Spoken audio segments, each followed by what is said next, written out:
right, friends, a couple things that I think you're actually ready to try a couple of these on your own. Because like I said, it's just a t-test, right? The only thing you have to do, and I'm going to leave the decibel worksheet work that I did in the sheet when I uploaded with the other data for you, so you can see the formulas I used. The only thing you got to do is that difference. You have to match the pairs and find the differences. That's it.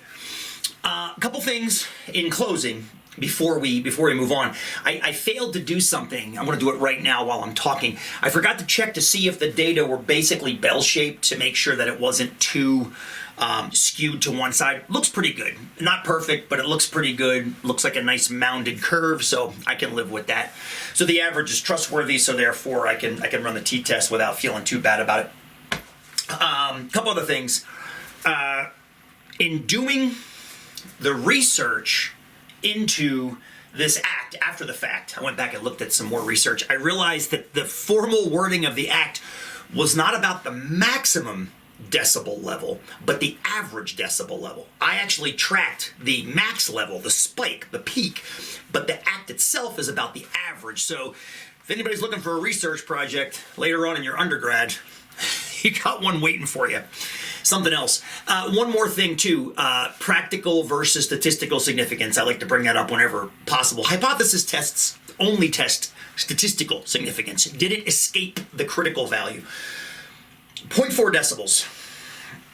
I'm not an audiologist, so I do not know what 0.4 decibels is practically. Is it practically louder?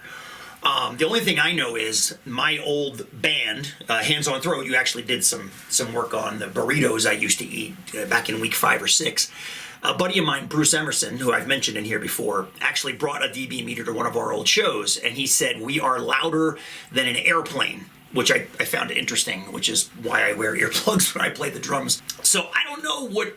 I know the idea of decibel means powers of 10. So each decibel increment is 10 times more intense than the one before it. But I don't know what 0.4, like, is it that big of a deal? So anyway, again, that's the kind of thing we want to make sure as we go in the last day of the class, wahoo! As we go in the last day of the class, that we understand the restrictions of hypothesis tests. So it doesn't matter, it doesn't measure practical significance. Anyway, just wanted to end with that. And like I said, I think you're ready for the next, for the homework and the quiz if you want it. So go get them.